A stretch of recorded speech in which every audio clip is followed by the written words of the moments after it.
Long before humans carved symbols into stone or discovered the meaning of time, the world was an endless wilderness, living battlefield of survival. A million years ago, the earth was raw and untamed. Forests thicker than darkness, plains filled with thunderous beasts, and skies lit by stars no one understood. Humans were few, scattered into tiny tribes, their lives ruled by hunger, fear, and instinct. One such tribe wandered along the edge of a great valley. They were small, in number only 30 soulsling from constant travel, with bone necklaces and animal hide coverings stiff from dirt and smoke. They hunted when they could, scavenged when they must, and prayed to unseen spirits for mercy. Among them was a young hunter named Caro, known for his courage and restless curiosity.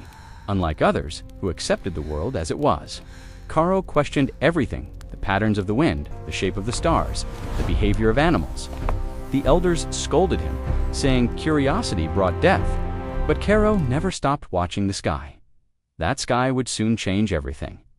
On a night heavy with silence, the tribe huddled near a weak fire. The forest around them creaked and whispered, and the elders urged everyone to rest. But Caro remained awake, gazing upward. The stars shimmered like cold fires, but one of them he noticed seemed brighter than usual. He frowned. Stars did not move. They did not pulse. Yet this one did dot. At first it glowed gently. Then it flared. Then it fell. A streak of burning gold tore across the heavens like a blade slicing the sky. The tribe bolted upright, screaming. Animals fled through the underbrush. The earth trembled as the blazing object roared toward the valley and crashed with a thunderous explosion that rippled through the plains like a heartbeat from the world's core. The elders dropped to their knees, chanting to their spirits, their voices shaking. "The sky is angry," one whispered. Another cried, "A demon has fallen." But Caro did not run. His heart pounded with fear and wonder. Without thinking, he grabbed a torch and followed the glow in the distance, ignoring the shouts behind him. Curiosity pulled him forward like an invisible hand. The valley was a smoking wound in the earth. Trees lay broken around a deep crater that glowed faintly blue, as if lit from within. Caro hesitated at the edge, gripping his spear tightly. The air was warm and buzzing with strange energy that prickled his skin. He could smell metal-sharp foreknot, like anything he had ever known. Then he heard a sound. A soft, pained, unfamiliar sound. Someone's something was inside the crater. Slowly, cautiously, Caro descended. The smoking dust cleared just enough for him to see a figure lying among shattered stones and glowing fragments. At first he thought it was a spirit, tall, slender, with smooth silver skin that reflected the blue light. Its chest rose and fell shallowly, like a creature fighting for breath. It had no fur, no scars, no marks of human life only. A faint pattern of light pulsing under its skin. Caro froze, torn between fear and awe. When the being opened its eyes, they glowed like the dawn. Caro stumbled back, raising his spear instinctively. The alien, though he could not know the word, lifted a hand slowly. Not in attack, but in plea. Its eyes held no anger, only exhaustion and a soft glimmer of understanding. The creature touched its own chest, then extended its hand toward Caro in a gesture of peace. Caro's instincts screamed at him to flee, yet something deeper, some ancient spark of empathy. In place he lowered his spear. With shaking hands, Caro knelt and offered his torchlight so the being could see him clearly.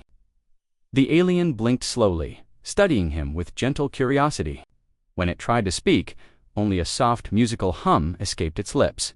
Like wind passing through crystal. Caro did not understand the sound. But he understood the meaning. "Help me." Without further hesitation, he hauled the alien's arm over his shoulder.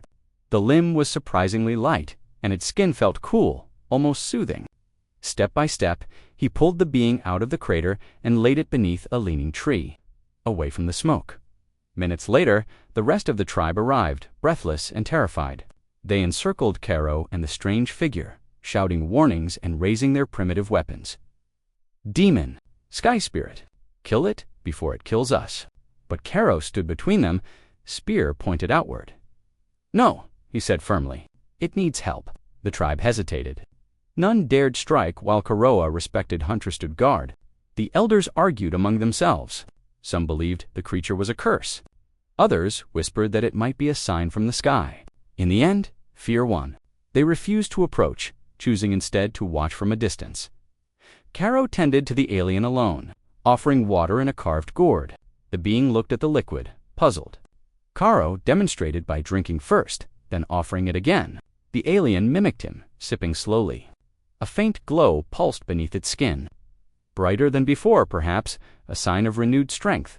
Over the next few days, the alien whom Caro would later call Zyrun recovered, slowly. It communicated with gestures, soft lights from its palms, and expressions Caro learned to interpret. The tribe, though still fearful, soon noticed something strange. Zyrun never attacked, never hunted them, never even raised its voice.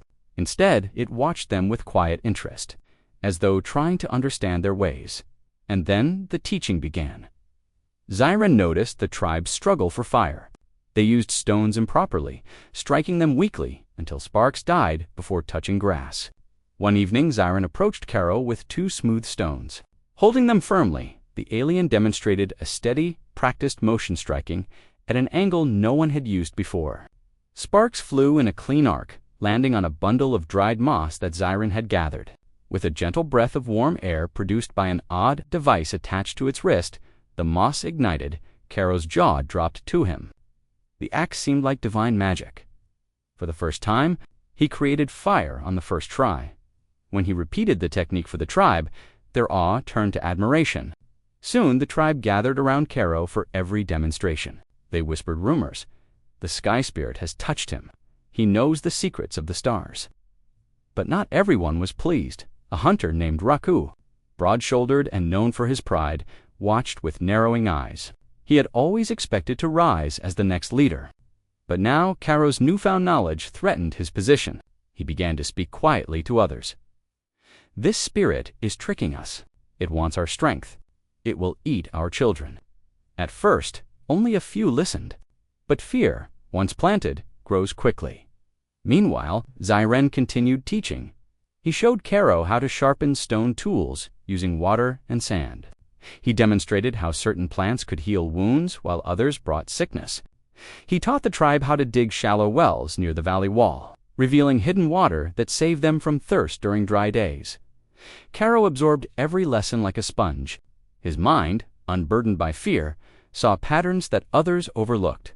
Each time he succeeded, the tribe looked at him with Trustan Raku with deeper jealousy. One morning, Zyrun led Caro to the crater site. There, among the glowing fragments of his broken craft, he pointed to symbols engraved on a shard. Caro didn't understand them, but Zyrun traced the shapes gently, his expression filled with longing. He then touched Caro's forehead lightly, as if saying, "Knowledge should not be lost." Caro nodded, though he did not fully grasp the alien's sorrow. For several weeks, the tribe thrived more than ever before. They built stronger shelters using techniques Zyrun showed them. They stored smoked meat in elevated baskets to keep it safe from predators. They learned to track animals using signs. Only Zyrun seemed to perceive subtle patterns in the earth, the movement of birds. The bending of grass. Life changed. Hope grew. But so did fear, and fear fed Raku's ambition.